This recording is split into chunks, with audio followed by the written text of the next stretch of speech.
Bonjour à tous et bienvenue pour cet épisode numéro 386 du Basket Lab, le laboratoire du jeu. Et aujourd'hui, place à la série entre les Los Angeles Lakers et les Minnesota Timberwolves. Explication tactique de pourquoi les Wolves dominent pour le moment et quels ajustements faire pour les Los Angeles Lakers.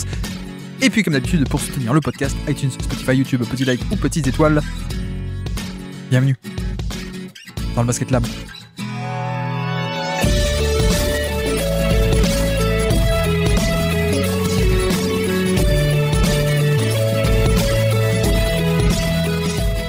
Los Angeles Lakers, Minnesota Timberwolves, 3-1 dans la série actuellement. Bon, faut quand même qu'on discute un peu de cette série d'un point de vue tactique parce qu'il se passe pas mal de choses intéressantes à noter, notamment et surtout peut-être pour expliquer aussi comment ça se fait que les Wolves, qui étaient a priori pas les favoris, se retrouvent pour l'instant à 3-1, donc à une marche d'avancée, d'aller au tour prochain où ils pourraient rencontrer Warriors ou Rockets, mais ça ressemblerait à des Warriors. Au moment où j'enregistre, ils sont à 3-1 eux-mêmes dans leur série, mais bon, vous allez voir, je vais ainsi un peu de tout détailler.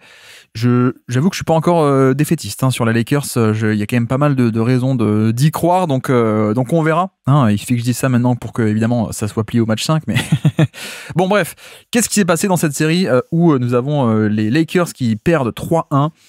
Déjà, ce qu'on peut dire pour le coup, c'est qu'en effet, les Wolves ont sans doute été un peu sous-estimés pour le coup. On l'avait dit en preview, cet aspect de sans doute de biais de déception par rapport au fait que l'an dernier, ils avaient été fantastiques et que cette année, ils étaient que très bons, ou en tout cas un peu moins bons que l'an passé. Donc, il y a ce truc de on n'y pense pas trop et on a un peu ce truc de ils nous déçoivent. Donc voilà, mais en effet, on l'avait rappelé en preview, en termes de saison régulière, c'était le 5e meilleur net rating de NBA, le 5e meilleur différentiel attaque-défense. Donc, c'est pas n'importe qui. Et même défensivement, je crois ils sont plus premiers comme l'an passé, mais ils sont top 5 ou 6-7, un truc comme ça, je crois de mémoire. Donc voilà, pas mal d'éléments, mais je pense aussi, et ça va être ça le point principal pour moi, c'est que attaquons par attaque Lakers contre défense des Wolves. Je pense que cette série est hyper intéressante et elle nous en apprend beaucoup. Elle fait ressortir 2 points principaux, le fait que précisément cette équipe des Wolves n'est pas la même que l'an passé.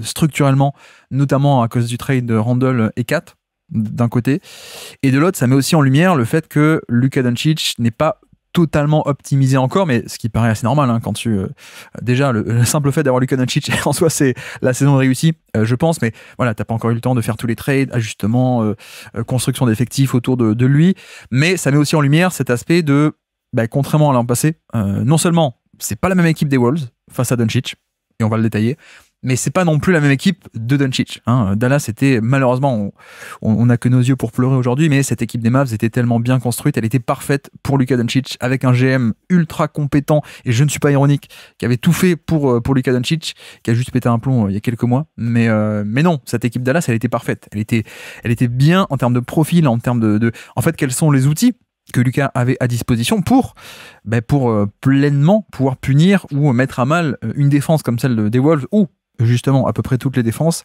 Donc allons-y, attaque des Lakers contre défense des Wolves. Disais-je, abordons peut-être le premier point, l'aspect peut-être le plus important. On avait un peu évoqué ça en preview d'ailleurs. Je pensais pas que ce serait à ce point un problème. Je ne sais pas s'il faut le formuler comme ça, mais on avait parlé du fait que l'échange de Kat versus Randle, ça a donné une allure totalement différente dans le simple fait que les Wolves l'an passé étaient forcés de faire du drop, donc sur les pick and roll de Doncic, de rester bas par rapport au niveau de l'écran, alors que cette année, nous avons Randle et surtout nous avons aussi DiVincenzo qui a remplacé un peu ou est devenu beaucoup plus important comme Mike Conley, et ce qui fait que on a cette réalité, les Wolves 2025 peuvent beaucoup plus facilement switcher, contrairement aux Wolves de 2024. Et en fait, on avait cet aspect où, en 2024, la finale de conf, ça défend en drop et ça se fait ouvrir en deux de partout. Pourquoi ? Parce que t'es un peu obligé de défendre en drop. Tu ne peux pas aborder des couvertures un peu différentes. Tu ne pouvais pas notamment passer en mode switch all, parce que si tu fais un switch all, Luka Doncic, il va chercher Towns, ou alors Luka Doncic, il va chercher Mike Conley, et c'était fini. Et donc, soit tu faisais un switch all avec ces deux maillons faibles, entre guillemets, qui peuvent être ciblés, et donc t'étais dans la panade parce que c'était un mismatch que lui pouvait attaquer ensuite, et voilà, et bingo. Soit sinon, tu ne switchais pas, ce qui était le cas, Et Doncic les attaquait, mais plutôt que switcher, ça faisait un edge and recover. Donc je monte haut, je hard edge. Donc j'essaie de gêner le porteur de balle, puis je reviens sur mon attaquant. Donc l'attaquant, c'est le poseur d'écran. Mais voilà, le temps que Mike Conley ou le temps que Towns monte haut pour essayer de gêner Luka Doncic, le mec de Dallas, qui était défendu donc soit par Mike Conley, soit par Towns, pouvait s'échapper au pick and pop, s'échapper en pick and roll. Ensuite, Luka Doncic la passe par-dessus, et etc., etc. Donc en fait, il y avait ce compromis où ces deux profils-là t'imposaient un certain compromis défensif et certaines couvertures défensives. Donc ça, c'est un peu le problème. Là, on voit que en fait, structurellement, on a affaire à une équipe qui est totalement différente. Je pense que Randle n'est peut-être pas un aussi bon joueur que Towns dans sa globalité, en termes de spacing, etc. Mais on reviendra un peu sur sa série offensive. Voilà, il est ultra aussi important dans l'attaque. Mais ne serait-ce que cette différence défensive est énorme pour moi. Parce qu'en fait, le simple fait de pouvoir changer sur les écrans, qu'est-ce que ça fait? Ça annihile, ça neutralise, même ça empêche toute création de décalage dans le jeu. On l'avait dit un peu en preview, hein, cet aspect de, finalement, c'est peut-être ça la stratégie, vu que tu as ces armes-là désormais. Tu peux te passer de Mike Conley si vraiment les mecs vont le cibler beaucoup trop souvent, ce qui d'ailleurs, entre parenthèses, n'est pas encore trop le cas, c'est un peu dommage. Mais tu peux te passer de Mike Conley et tu mets DiVincenzo, qui lui, pour le coup, t'as aucun problème de switcher, hein, parce que d'ailleurs, DiVincenzo, il démarre pas mal de possessions en tant que match-up direct et principal de Doncic. Donc voilà, autant dire que si en début de possession on le met sur lui, on a pas peur qu'après un écran, il se retrouve sur lui. Donc premier élément. Et puis, pareil avec Randle. Donc il y avait un peu cet aspect, pour moi, hein, on peut essayer d'attirer les Lakers sur cette guerre du switch. Et sur ce côté, on concède aucun décalage sur l'écran. Et certes, on va changer, donc on aura un mismatch plus ou moins important, mais c'est pas un mismatch où on se dit non, c'est un trop gros mismatch, on peut pas se permettre ça. Voilà, c'est un peu l'idée. On en revient aussi encore, hein, on va le développer. Mais il y avait un peu ce côté où le fameux pull-up à 3 points de Doncic sur Gobert, je pense qu'à l'échelle collective, on en a fait un peu beaucoup, hein, sur cet aspect. Enfin, moi j'essaie de pas en faire beaucoup, mais c'est pas parce qu'il a mis un buzzer beater sur la tête de Doncic, qui était spectaculaire et tout ce qu'on veut, et que ça voulait dire que Gobert est pas bon défenseur de switch. Je pense même qu'il est auprès des fans un peu sous-estimé. Donc un Gobert, on peut le faire switcher sur Doncic et on vit avec les résultats, hein, comme ils disent en anglais, pardon pour l'anglicisme, mais on est content, on survit en tout cas. Randle sur Doncic, on peut survivre. Là où avec un Cat ou avec un Michael Lee, on avait un peu trop peur, donc on voulait pas concéder ça. DiVincenzo, c'est pareil. Donc bref, il y a un peu cet aspect où finalement on change, ça reste un mismatch, ça reste un 1 contre 1, ça reste une situation où Doncic peut punir et a puni, hein. Il y a pas mal de fois où il a drivé sur Gobert, il a obtenu des lancers francs, etc. Donc oui, en fait il peut totalement, mais ce qu'il faut voir, c'est pas à quel point il met ses paniers, enfin si, à quel point il met ses paniers, mais en termes d'attaque collectivement, il faut voir que finalement en tant que défense, tu concèdes des 1 contre 1. Et oui, le mec peut mettre ses 1 contre 1, mais ce sont des situations beaucoup moins rentables que une création de décalage, que n'importe quel autre type de couverture où tu vas concéder autre chose et tu vas pouvoir laisser Doncic créer du jeu, créer des alley-oops, créer des dunks au panier sur des cuts, créer des catch and shoot en vraiment réception de passe facile sur un kick-out, etc., etc. Ou des drives où Luka Doncic peut librement aller au panier, prendre un flotteur proche du panier contre le drop, etc., etc. Donc, en fait, il ne faut pas voir que le switch et que le fait que Doncic peut battre ses switches. Il y a aussi le fait que, en fait, il faut surtout évaluer ce que Minnesota ne donne pas. Et ce que Minnesota ne donne pas, une création de décalage, une création de jeu via d'autres couvertures défensives, donc c'est finalement des situations beaucoup plus rentables. Alors que là, en attirant un peu les Lakers sur ces 1 contre 1, finalement tu leur compliques la tâche, hein. En soi, ce sont des situations quand même assez compliquées. Bref, et donc ça c'est un peu le début de série. Le début de série, on est parti clairement là-dessus. D'ailleurs, notons aussi que c'est pas que Randle et Gobert. Il y a aussi la rotation, le troisième larron vient poursuivre ces schémas, hein. Là où l'an passé, on avait Towns qui faisait certaines couvertures et Naz Reid qui en faisait d'autres. Là, cette année, Naz Reid, c'est pareil. Naz Reid, dans ce côté, on peut faire un switch all, il le fait très bien. Moi, je le préfère même en défense on-ball que off-ball, pour le coup. Mais voilà, Naz Reid, c'est pareil. Et d'ailleurs, on peut même se permettre de le faire jouer assez longtemps parce qu'il est suffisamment mobile et suffisamment compétent, on va dire, sur ces schémas-là. Et ça permet aussi de profiter beaucoup de son attaque de l'autre côté. parce que pour le coup, c'est pas un aussi bon défenseur que Gobert.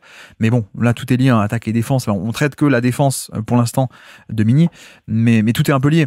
Et donc, notamment, on voit que sur les minutages, Gobert joue moins que d'habitude. Gobert joue 26 minutes et Nasrid 25. Et même il y a des matchs où je crois que c'est le 4 ou je sais plus lequel, où Nasrid joue un peu plus. Mais voilà, tout ça pour dire aussi, on reviendra sur l'attaque, hein, et sur le fait que Nasrid c'est finalement un Gobert moins bon, mais juste assez fort en défense et qui en plus peut apporter l'attaque. Bon, mais voilà, il y a ce côté où la rotation intérieure, pour l'instant, des Wolves est quand même structurellement beaucoup plus flexible, on va dire, et permet en tout cas un style de jeu et de défense très différent, contrairement à ce qui s'était fait l'an passé. Donc ça, c'est la première raison.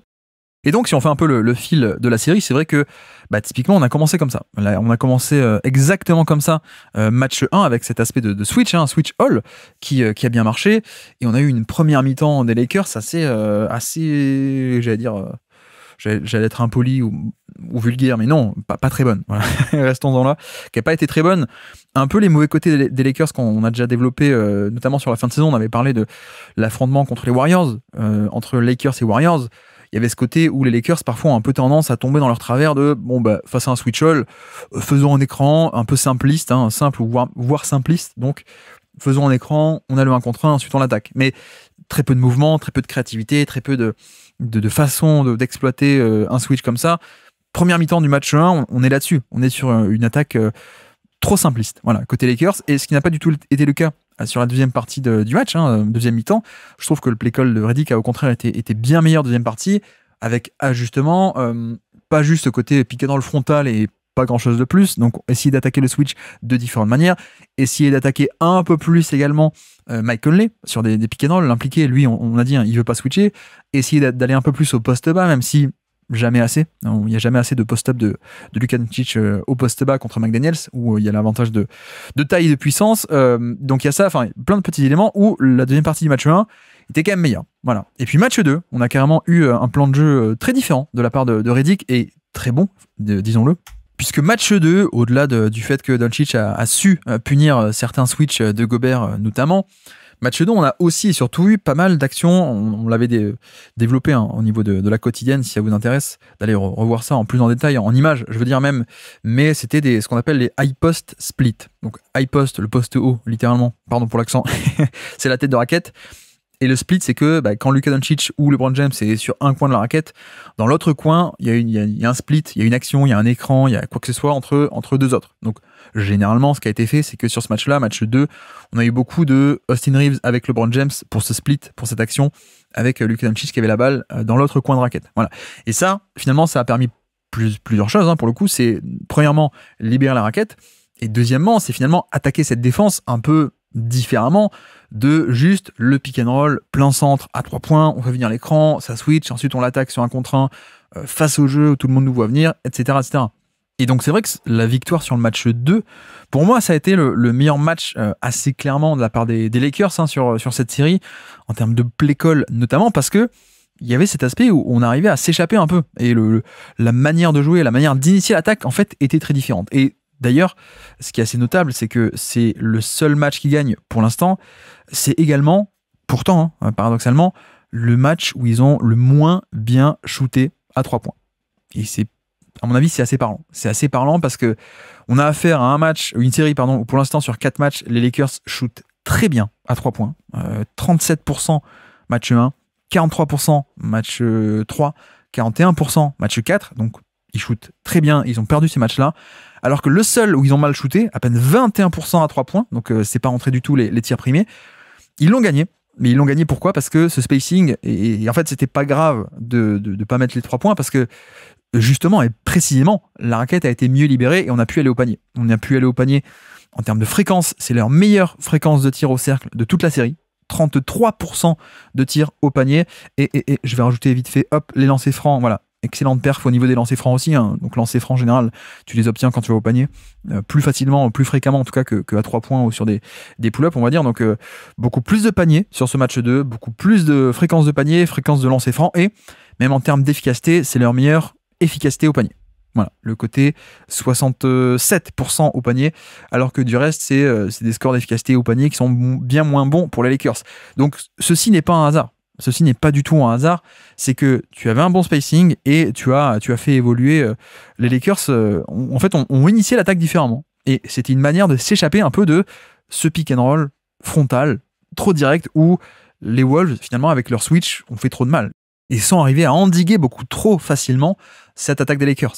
Donc voilà, c'est meilleur match pour moi, le match 2 des Lakers au niveau du play calling. Donc voilà, d'autant plus, j'étais d'autant plus surpris, excusez-moi, du match 3 où on s'est un peu échappé et on n'a pas du tout continué ces splits du poste haut. Et on est retombé sur une initiation d'attaque beaucoup plus frontale et beaucoup plus directe qui n'a pas marché sur le match 3, pardon. Et là encore, peut-être un signe de la, comment dire, parfois un peu de la léthargie dans laquelle les Wolves arrivent à enfermer ces Lakers, c'est que, encore une fois, ils ont très très bien shooté sur ce match.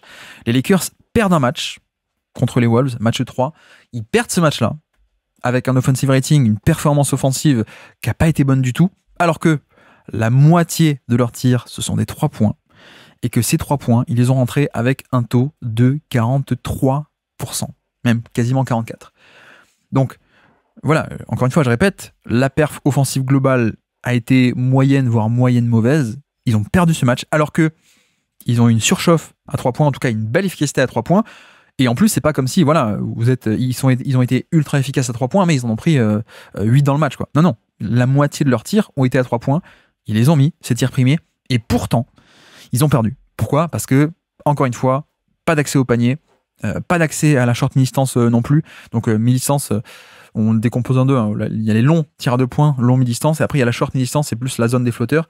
Et là-dessus, voilà, les Lakers, ce match 3, retombent un peu dans leur travers en termes de play call. J'ai pas trop aimé ce match-là d'un point de vue Redick. Un peu trop frontal, et donc pas au panier, pas de lancer franc non plus sur ce match-là. Et puis aussi, beaucoup de turnovers. Et ça n'a pas fait du bien. Ça n'a pas fait du bien du tout. C'est aussi une caractéristique de cette équipe des Wolves. On le sait, c'est une équipe qui peut être totalement étouffante. Là, j'ai principalement parlé de cet aspect de finalement le pick and roll, et tout part aussi de là, pour le coup. Mais il ne faut pas oublier que c'est une défense qui est aussi capable de générer beaucoup de turnovers. Ils sont encore top 10 cette année en création d'interception. Création d'interception et création de turnovers adverses. Ils étaient top 5 l'an passé, avec McDaniels, avec Edwards, avec Alexander Walker, DiVincenzo aussi, etc. Plus même les bigs qui sont pas mal au niveau de playmaking défensif, comme on l'appelle. Le playmaking défensif, c'est faire des actions défensives. Donc par là, on entend interception ou bloc. Et je crois que, alors j'ai pas retrouvé la stat exactement, mais je crois que LeBron en plus en a parlé en conf de presse où il disait au niveau de la bataille des possessions, on a perdu quoi. On a largement perdu parce que pas mal de turnovers côté Lakers, qui certains ont été forcés, certains ont été non forcés, mais là encore, quand on parle de turnover non forcé, quand on se dribble sur le pied ou quand la balle nous échappe, etc. Certes, c'est pas forcé dans l'action, mais il y a aussi un contexte global où si t'es pris à la gorge en termes de pression, tu vas avoir plus tendance peut-être à faire des erreurs. Donc c'est pas parce que c'est pas une passe interceptée, donc comme on dit un peu turnover forcé pour le coup. Les turnovers pas forcés où tu te dribbles sur le pied, c'est que t'es peut-être pas bien dans le match, t'as de la pression, ou je sais pas, en sortie d'écran, t'as un mec qui te met la pression, qui reste accroché, et tu te dribbles sur le pied. Bon, c'est quand même un peu forcé, quoi, dans l'idée. Donc, vous voyez un peu l'idée. Donc, ce match 3 a été marqué sur ça, où les Lakers ont été efficaces à 3 points, même surefficaces sur beaucoup de tirs, mais au final, trop de turnovers côté Lakers, qui ont été. C'est aussi, il y a du crédit à mettre aux Wolves sur ce match 3. Et puis, pareil, sur ce match 3, 0 bonus de rebond offensif. Et c'est vrai que ça, c'est aussi un point clé. Pour l'instant, les Wolves sont géniaux parce que autant ils ont des défenses relativement dynamiques et relativement switch, etc. Mais pourtant, malgré ça, ils se font pas du tout avoir au rebond. Ce qui pourrait être d'ailleurs qui est totalement l'inconvénient d'avoir une défense très dynamique et qui va partout, ou d'arriver de vouloir faire sortir tes bigs, c'est que si tes bigs ils sont en switch loin du panier, ils sont pas sous le panier. Et donc tu peux faire mal à ce genre d'équipe avec du rebond. Or, en l'occurrence, qu'est-ce qui se passe ? Les Lakers ne vont pas chercher ces possessions-là. Donc, quand en plus tu perds beaucoup de ballons, c'est des possessions où il n'y a pas de tir à la fin. Donc, c'est des possessions où tu peux pas scorer, évidemment. J'enfonce des portes ouvertes, mais voilà, par rapport à ce jeu des possessions, si en plus tu vas pas chercher de rebond, c'est compliqué. Et pourquoi est-ce que les Lakers ne punissent pas également les Wolves, qui pourtant n'hésitent pas à aller loin du panier avec leur big ? Vous le savez peut-être, mais il y a une question de line-up aussi. Et là, c'est un choix de coaching de la part de Redick qui ne fait pas du tout, quasiment plus du tout jouer Jackson Hayes, qui est un peu le seul big de la rotation, un vrai big, on va dire. Et on est plutôt sur des line-up avec le choix qui est fait d'avoir un bon spacing. Et qui est un choix qui se défend, pour le coup. Je pense que je trouve que c'est un très bon choix, moi, personnellement. Ensuite, l'animation du spacing n'est pas bonne, on va y revenir. Mais le fait d'avoir un spacing, je l'entends. Je l'entends parce que les Wolves sont géniaux en défense du panier, on l'a développé déjà. Les Wolves ont Gobert, un des meilleurs, si ce n'est le meilleur défenseur de NBA, notamment sur ce côté le libéro défensif qui peut rôder autour du panier un peu librement et pas juste quand il défend le ballon ou le pick and roll. Plus l'aspect de Luka Doncic ou LeBron James ou Austin Reeves, c'est des créateurs un peu traditionnels, balle en main, donc tu as besoin de queue et de l'espace. Donc finalement, ce choix de Redick de partir sur d'ailleurs aussi, hein, on l'avait dit en preview, hein, c'était un peu c'est l'avantage d'avoir un Finney Smith qui peut jouer poste 5 entre guillemets ou Hachimura qui peut jouer poste 5 entre guillemets. Là encore, on s'en fiche des positions, mais grosso modo, on joue quasiment 95% du temps avec ces line-up de spacing, mais forcément qu'avec ce spacing, tu as toi-même tes intérieurs entre guillemets intérieurs qui sont dans le périmètre. Donc c'est là-dessus où finalement les Lakers n'arrivent pas à gratter de la valeur et n'arrivent pas à punir les Wolves et leur schéma où eux, les bigs des Wolves, peuvent être loin du panier et donc pas protéger le rebond. Mais les Lakers peuvent pas aller les chercher non plus parce qu'eux-mêmes ont des bigs qui sont loin du panier. Donc voilà, il y a un peu un côté où pour l'instant tout s'organise bien de ce côté-là et surtout, vu qu'on parle un peu du jeu des possessions, on a parlé un peu de cet aspect des turnovers, mais par rapport à ce rebond offensif, les Lakers eux-mêmes ne vont pas chercher des possessions supplémentaires sur le rebond offensif, mais le problème c'est que eux-mêmes en concèdent beaucoup. Parce que de l'autre côté, les Wolves, eux, font beaucoup de rebonds offensifs. On en parlera tout à l'heure, mais vous voyez un peu l'idée, il y a ce côté un peu déséquilibré en termes de nombre de possessions sur ce jeu des possessions où les Wolves en attaque grattent des cartouches en plus pour marquer des points en plus, alors que les Lakers, non. Donc, déséquilibre de ce côté-là, c'est un peu dommage, mais voilà. Donc ça, c'était au match 3. Et puis match 4, vient le match 4, je poursuis un peu la chronologie. Je trouve qu'on a eu pareil. Je trouve qu'on a eu un peu pareil que le match 3, c'est-à-dire on part d'entrée de jeu avec beaucoup de pick and roll. Ça s'est un peu ajusté en deuxième mi-temps. Alors malheureusement, Redick a laissé... Enfin, ce qui va beaucoup ressortir du match 4, c'est le fait qu'il a fait jouer 100% des minutes à ses titulaires, enfin ses nouveaux titulaires, la deuxième mi-temps. Il les a pas fait sortir du tout. Voilà. Et puis pour graver un peu le truc vis-à-vis du grand public, hein, en général, quand tu fais ce genre de décision un peu contestable ou un peu atypique, le grand public il va pas aimer, hein, pour le coup. Mais en plus, tu vas dans la presse et tu dis non, mais en fait, c'est nous, on leur a dit à nos titulaires, c'est vous qui nous dites quand vous voulez sortir, mais sinon vous allez rester sur le terrain. Mais c'est vous qui décidez. Si vous avez envie de prendre une pause, vous nous le dites.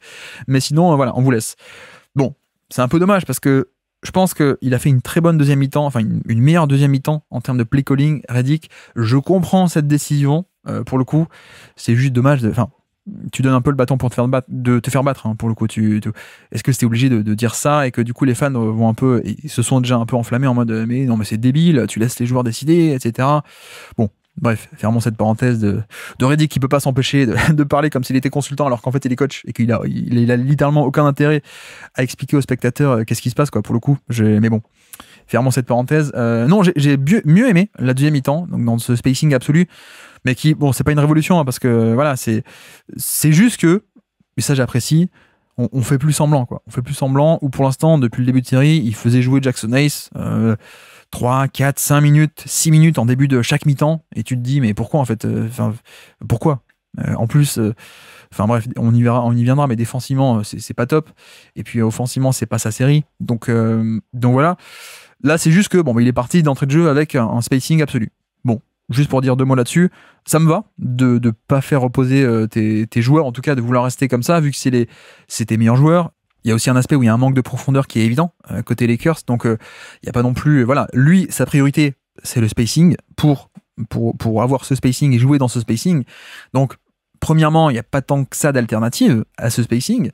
Et puis, deuxièmement, je pense que ça a été un espèce de all-in, à mon avis, de la part de Redick, en mode, on perd 2-1, allons-y franco, on y va à fond, all-in, et on essaie de gagner à tout prix ce match-là, quoi. Je pense que ça a été un peu ça le raisonnement. Là où je mettrais une nuance, c'est que je comprends, hein, l'idée il nous faut absolument des shooters là-dedans, et c'est notre priorité, donc faisons comme ça. Je comprends, mais Par exemple, que tu fasses pas jouer un Vanderbilt, d'accord, que tu fasses pas jouer un Goodwin, d'accord, il n'y a pas de shoot. Pourquoi pas Gabe Vincent en fait? Pourquoi ne pas faire un peu plus de Gabe Vincent en mode, voilà, lui c'est un vrai 3&D qui peut shooter, qui est bon en attaque, enfin qui est bon, qui a du shoot quoi. Donc je veux dire, faire opposer un peu un tel ou un tel avec des minutes de Gabe Vincent, ne serait-ce que ça ne handicaperait pas totalement ton attaque. Et de la même manière, je comprends pas pourquoi si t'en es à avoir cet objectif de spacing maintenu tout le temps comme absolue priorité, pourquoi ne pas faire jouer Dalton Knecht, qui lui pourrait t'apporter énormément. Alors je comprends, c'est parce qu'il peut se faire punir de l'autre côté. Mais bon, ça ferait du bien, hein, Knecht, à mon avis. Mais bref, passons. J'en parle parce que si vraiment il veut continuer cette série en mode il nous faut ce spacing absolu tout le temps, à mon avis, tu peux pas continuer à faire jouer 48 minutes ces mecs-là, quoi. Il faut apporter un peu de sang neuf et notamment un Knecht, c'est plus que du spacing. On va y arriver. C'est ça aussi le problème pour moi, c'est que c'est pas juste le bon shooter, c'est un vrai bon shooter d'élite qui est respecté. C'est aussi la différence au fur et à mesure de la série. Côté Wolves, on a commencé en switch all, on va dire, assez clairement et la majorité du temps. Mais c'est vrai que plus on avance, plus ça va, plus finalement, on n'a même plus besoin de faire un switch all. On se rend compte. Parce qu'au final, on retombe sur, cette fois, non pas côté Wolves, mais côté Lakers. Les Lakers sont pas optimisés pour une attaque de Luka Doncic. Voilà. Et j'en ai parlé un peu sur Twitter. On a parlé en preview, on en parle depuis des années, etc. Doncic, pour être optimisé pleinement, il a besoin d'une menace verticale de pick and roll. Voilà, j'allais dire pick and pop, non. Pick and pop, c'est sympa, mais surtout pick and roll. Et ça, on le voit depuis le début de carrière. On a vu que c'est pas pour rien si Dallas, au bout d'un moment, a fini par échanger du pick and pop de Porzingis par la configuration de jusqu'à cette année qui était Live League, Afford, etc. Parce que quand Doncic fait un pick and roll et va au panier, il y a besoin d'avoir cette menace qui va faire reculer le défenseur. Voilà, comme l'an passé, hein, Gobert qui était obligé de soit tu recules parce que tu as la menace de alley-oop dans le dos, cette gravité de roll, R-O-L-L, de alley-oop, tu recules parce que tu veux pas que ça s'échappe dans ton dos, mais donc tu laisses le champ libre à Doncic, soit sinon si tu vas sur Doncic, il peut te punir avec la passe pour justement le alley-oop. Voilà, c'est un peu ça qui est important. D'ailleurs, c'est pour ça que moi, je militais pour un Claxton en février, mais ils n'ont pas réussi à le faire, ou en tout cas, ils n'ont même pas tenté, peut-être. Ils ont voulu faire Mark Williams, mais Williams, c'est pas non plus la verticalité d'élite, pour le coup. Mais bref, donc il y a ça qui est un peu ce qu'il faut à Doncic, et ce qui permettrait de punir largement des prises à deux, des défenses traditionnelles, du drop, même du soft edge, où Gobert va pas attendre très très bas, mais juste un peu plus bas que le niveau de l'écran. Voilà, donc grosso modo, ça fait un 2 contre 1.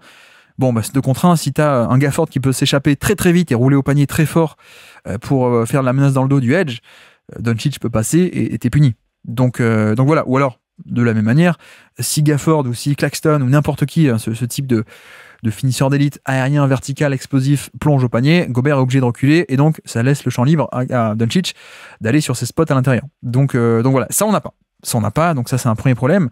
Et le deuxième problème, à mon sens, c'est que on a du spacing, et on a Hachimura et Finney Smith qui sont en effet des menaces de pick and pop, mais ce qu'on note, c'est que finalement, ce sont des shooters capables, mais ce ne sont pas des shooters qui imposent, qui terrifient les Wolves. Et donc, en fait, c'est même ça le point principal de la série, et de la deuxième partie de série qu'on voit actuellement, c'est que, notamment le match 4, regardez, il y a de plus en plus de prises à deux sur Luka Doncic sans que lui puisse totalement la punir. Et je parle de match 4, mais même en fait match 3. On n'est pas resté comme un contre 1 parce que, voilà, je pense que d'un point de vue philosophique, c'est un contre 1, c'était la bonne manière en termes de rentabilité, mais Doncic arrivait à les punir juste assez, on va dire. Donc on a un peu essayé de changer et on s'est rendu compte que dès le match 3 et match 4 encore plus, en fait, les Wolves se sont rendus compte qu'ils pouvaient faire des prises à deux plus ou moins agressif sur Doncic. Alors agressif, ça veut dire quoi? C'est je monte au niveau de l'écran et j'essaie d'étouffer un peu plus haut, voire sinon, comme je disais, un peu moins agressif, mais tout de même 2 contre 1, le soft edge, donc je edge, mais pas au niveau de l'écran, un peu plus bas, je laisse venir, mais je contiens. Voilà, je laisse venir, mais je contiens. Et on s'est rendu compte que les Wolves font de plus en plus ceci, en fait. Et pourquoi?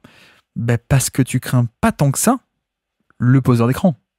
Le problème du 2 contre 1, c'est que Doncic peut passer par-dessus. C'est même le meilleur passeur de la planète actuellement pour ça. Et que en général, c'est pour ça que tu ne peux pas faire de 2 contre 1 sur le pick and roll. En tout cas, dans une équipe de Doncic qui est bien optimisée pour lui.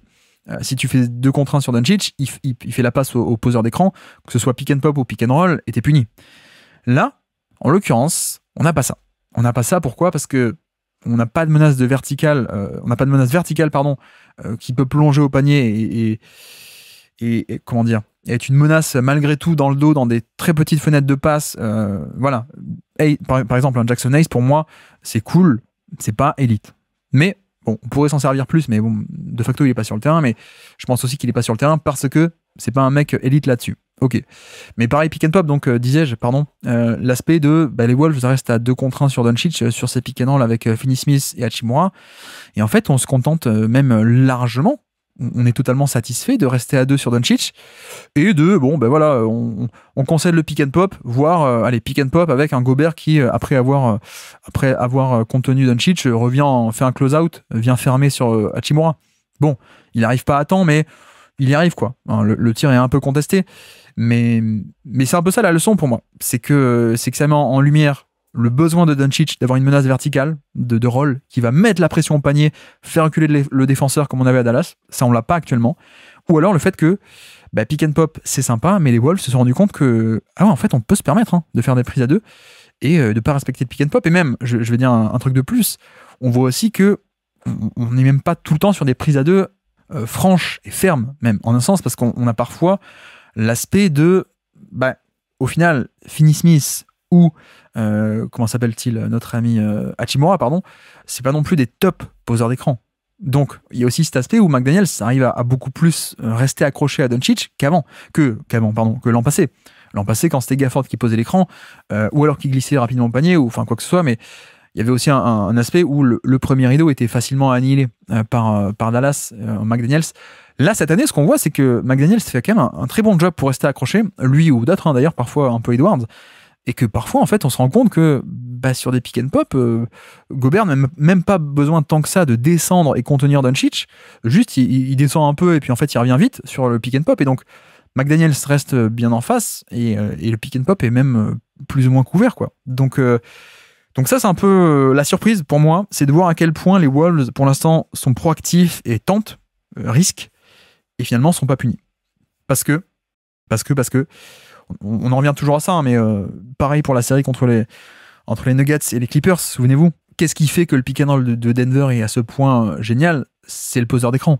C'est pas tant Jamal Murray, c'est le poseur d'écran, c'est la menace de poseur d'écran, son passing, son pick and pop, son roll, etc. Jokic, évidemment. Là, c'est un peu pareil, mais à l'inverse. C'est-à-dire que les Wolves se permettent de plus grande largesse au niveau de Luka Doncic parce qu'on craint pas trop le poseur d'écran et ce que peut faire le poseur d'écran s'il reçoit la balle, dans le cas où nous, on est trop agressif et on reste trop longtemps sur Doncic. Voilà, on craint pas ce que peut faire le poseur d'écran. Et ça change tout. On voit que ça change tout. On n'a pas du tout le même jeu on n'a pas du tout la Luka Doncic offense d'habitude, en fait. C'est même assez clair. Et d'ailleurs, au passage, un autre élément un peu fondamental que ça permet, ce côté être capable de prendre le risque de faire des edges. Qu'est-ce que ça permet ? Ça permet que, notamment, Gobert ou d'autres puissent un peu monter au niveau de l'écran. Et ça, c'est vrai que ça change tout. Pourquoi ? Parce que, bon, tu fais un 2 contre 1, d'accord, mais surtout, en fait, tu présentes un obstacle relativement tôt.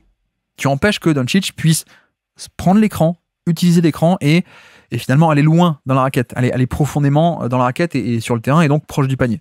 Là, vu que tu ne crains pas le pick and pop ou le pick and roll, tu donc peux te permettre de monter plus haut sur l'écran et donc tu peux te permettre de stopper la progression de Doncic et l'empêcher d'aller sur ses spots à l'intérieur, là où en fait il avait totalement assassiné les Wolves l'an passé. Donc il y a aussi ce truc en termes de jeu de gagne terrain, peut-être on pourrait dire presque, en fait non, on t'empêche d'aller de pénétrer quasiment. Donc ça aussi c'est primordial. Et même par rapport à ça, revenons un peu en arrière sur le côté switch, en fait même quand les Wolves switchaient match 1 et match 2 en majorité, on demandait surtout à Gobert de faire un pressing très haut pour dissuader un pull-up à 3 points, ou alors pour le contester si Doncic le prenait tout de même. Donc Gobert pressait très haut, et donc forcément plus tu presses haut, plus tu es vulnérable à un drive, c'est mécaniquement, mais en fait ça faisait partie de la stratégie, puisqu'on voulait inciter Doncic à dépasser Gobert et à driver, et sauf que c'était pas qu'un contre 1, c'était pas qu'un switch et donc un contre 1. Dès que Doncic drivait, il était récupéré milieu de la raquette, on avait McDaniels qui avait switché, donc qui était plus sur Doncic, mais qui restait dans les parages. Et dès que Doncic dépasse Gobert, McDaniels reapparaissait, pardon, parlons français, parlons correctement. McDaniels reapparaissait et venait barrer la route à Doncic, et en plus ça permettait de re-switcher, et comme ça Gobert pouvait se re-échapper après avoir été dépassé. Gobert, ce qu'on appelle un peel switch, un P-E-E-L, littéralement épluché en fait, où bref, McDaniels récupérait Doncic et Gobert pouvait repartir sur un autre match-up, et ça permettrait de retrouver un peu le truc normal. Mais là encore, il y avait un peu ce côté gagne-terrain, le jeu du gagne-terrain. Ok, on te donne le 1 contre 1, mais dès que tu vas essayer d'exploiter ce 1 contre 1 en pénétrant dans la raquette, en fait non. Quelqu'un surgit de nulle part et fait barrage, un deuxième défenseur fait barrage et t'empêche de progresser plus proche que ça pour aller au panier. Et on en a parlé, mais pour moi c'est un peu la clé de la série pour l'instant, c'est cette capacité qu'ont les Wolves à venir totalement empêcher les Lakers d'aller au panier. On l'a dit, en termes de fréquence de tir au panier, match 1 moyen en termes de fréquence, match 2 ils ont joué différemment, donc on l'a dit, avec des cuts, avec des splits, donc c'est pas pareil, mais match 3, match 4, très faible fréquence de tir au panier. Je peux vous dire en termes de le chiffre brut, ça nous parle pas, mais en termes de centiles, en termes de rang, c'était 27e centile et 31e centile, donc des perfs mieux que 27% de tous les autres matchs de cette saison et mieux que 31e centile, mieux que 31% de tous les autres matchs de cette saison. Voilà, donc des perfs pas très élevés, pas des gros volumes de tirs au cercle. Donc, là encore, je vais un peu défendre Redick, peut-être pas sur le play calling et sur l'animation de ce spacing, mais je peux totalement voir pourquoi est-ce que lui veut mettre l'accent là-dessus. Parce que quand tu as une équipe qui, à ce point, te freine, alors que ta force avec Doncic et LeBron James, dont j'ai pas encore parlé trop non plus pour l'instant, quand tu as une équipe qui te freine à ce point la force de tes joueurs principaux, il vaut mieux étirer le plus possible la défense avec ce spacing pour faciliter l'accès au panier. Alors que des séquences avec Jackson Hayes, des séquences avec Vanderbilt, non, ça marche pas. D'ailleurs, 2 mots sur Vanderbilt aussi, qui fait du bien en défense, mais voilà, pourquoi est-ce qu'il joue pas, c'est que lui aussi, lui en tant que poseur d'écran, il a pas cette menace verticale. Je veux dire, c'est dans les standards un peu habituels, on s'en fiche des postes, mais si vous voulez, c'est plutôt un poste 4 de taille, de dimension, et c'est pas un vrai pivot à ce point grand et vertical et aérien. Donc il peut pas mettre de la pression au panier de cette manière. C'est pas un roller d'élite. Il y a pas ces centimètres. Et en plus, quand il est même pas impliqué sur l'action, il est off-ball, et qui est-ce qu'on met sur lui? On met Gobert. Donc comme ça, Gobert peut l'abandonner totalement Vanderbilt et rôder autour du panier sans aucune responsabilité de match-up individuel, quoi. Donc c'est un bonus pour freiner encore plus les tirs au panier. Donc voilà, c'est spacing, priorité de Redick. A-t-il raison? Ça, vous pouvez vous faire votre avis. Est-ce que ça vaudrait pas le coup de retenter un peu plus de pick and roll classique, traditionnel avec Jackson Hayes, peut-être? Mais moi je pense que non. Et après, donc, venons-en à l'animation. Moi, un autre regret que j'ai, c'est que il y a ce match 2 avec le jeu en poste haut, avec les splits, qui est en fait une manière de contourner les switches. Parce que le switch, ou donc deuxième partie de série, le edge, les 2 contre 1 sur Doncic, ça arrive sur des pick and roll classiques, pick and roll direct, frontal. Voilà, les couvertures sont rodées. On a une des meilleures raquettes défensives de NBA quand on combine un peu les 3 et pas seulement les 2, mais la rotation intérieure, on va dire, elle est parfaite. Plus le premier rideau qui est génial aussi, Nickel Alexander-Walker, DiVincenzo, qui est une peste défensive, pas aussi grand que Doncic, mais très très gros pressing, proche du corps, etc. Enfin bref, vous voyez un peu l'idée. Et moi j'adore les splits. En fait, pourquoi? Parce que c'est une manière d'initier l'attaque qui est très différente. Et que finalement tu peux pas switcher aussi facilement sur des cuts, sur des écrans entre l'un et entre l'autre, sur des sorties d'écran de LeBron James qui part depuis le corner et qui remonte, qui prend un pin down comme on dit, donc un écran, un jeu en sortie d'écran pour monter pour un shoot, ou alors soit le shoot à 3 points, soit je curl, je re-enchaîne et je vais au panier, un peu curl, trajectoire courbée. Et finalement c'est une création de décalage qui est de qualité et qui est en plus très différente du simple pick and roll que les Wolves, ça, ils arrivent à le stopper. Donc ça, je regrette qu'on ait eu ce match 2 où il y a eu autant de splits et qu'on ne l'ait pas sur le reste de la série. Deuxième mi-temps du match 4, plutôt bon play calling, c'est revenu, c'est pas revenu des masses. J'espère que ça va revenir beaucoup plus, même si c'est pas la Luka Doncic offense de d'habitude, le pick and roll, mais bon, on a bien compris que ça y est, c'était limité, il n'y a pas les armes pour, et en face il y a les armes pour défendre, donc voilà, j'espère un retour de ça. Et en fait, bon, je vais parler plus globalement, pardon. Je trouve que le spacing est bon, mais maintenant il faut l'animer un peu différemment. Et on a vu que c'est ce qui m'a déplu sur ce match 4, la deuxième mi-temps. Ok, 48 minutes, enfin pas 48, 24 du coup, 24 minutes d'affilée avec ce spacing, Hachimura et Finney-Smith, LeBron, Reeves et Doncic, d'accord, l'espace était là. Mais on a bien vu que la création un peu normale, un peu frontale, un peu directe, ça marchait pas tant que ça. Et ça, c'est dommage d'insister un peu là-dessus, alors que dès qu'on avait des séquences un peu différentes, ça marchait. Et c'est là où je parle des cuts. Les cuts, tu peux pas les défendre pareil que du pick and roll. Du pick and roll face au jeu où tout le monde voit venir, tout le monde peut s'organiser derrière en deuxième rideau, etc., etc. Les cuts, c'est une création de décalage qui est différente. Cut par cut, j'entends un cut, le mec qui coupe au panier, mais je veux dire, les cuts, les écrans aussi, un écran tout en tête de raquette pour un autre qui va vers à 3 points ou vers le panier, etc. Voilà, des actions un peu diverses, des actions off-ball, peut-être on pourrait dire. Ça, c'est une création de décalage, ça crée un premier décalage qu'ensuite tu peux exploiter. Et ça, les Lakers, dans ce spacing, une fois que tu avais ce spacing, cette première création de décalage, elle était géniale. Et de la même manière, le fait de pouvoir attaquer en drive, mais ce qu'on peut appeler une action secondary action, en réalité, ça fonctionnait très bien. Quand on avait un drive de LeBron ou de Doncic ou de Reeves, pas frontal, pas en amont de l'action, mais une fois qu'il y avait un premier décalage créé et que extra passe, on arrivait sur Doncic, là oui, là c'est pas pareil. Et là, ça marchait beaucoup mieux. Donc, c'est pour ça que je pense qu'il y a moyen de pas abandonner totalement ce côté le driving game de Doncic ou le driving game de LeBron. Mais je pense juste que tu peux y arriver, mais que ça doit rester plus des actions secondaires, des secondary actions, et que cette création de décalage, tu peux la faire autrement. Donc ça, c'est un peu dommage. Et puis, autre aspect qu'on n'a pas encore évoqué, qui pourrait rentrer là-dedans, insister peut-être un peu plus sur des pick and roll entre petits, notamment, ou entre porteurs de balles. Ça a été un peu fait, mais peut-être pas assez. Mais l'aspect où, on l'a dit, Doncic, il lui manque un roll d'élite, il lui manque un pick and pop d'élite, donc il se prend trop de pression sur la gueule. Mais quel est le contre-move? Ah, je me prends un 2 contre 1. Si tu fais un surnombre sur moi, ça veut dire que toi, en tant que défense, tu es en sous-nombre ailleurs. Et donc, en fait, l'attaque, à l'inverse, l'attaque est en surnombre ailleurs que sur le ballon. Donc, en fait, l'antidote, le contre-move au 2 contre 1, c'est ce qu'on appelle le short roll. Le mec qui va rouler, le poseur d'écran qui roule, mais pas complètement. Il roule juste un short, une distance très courte. Il reçoit la balle.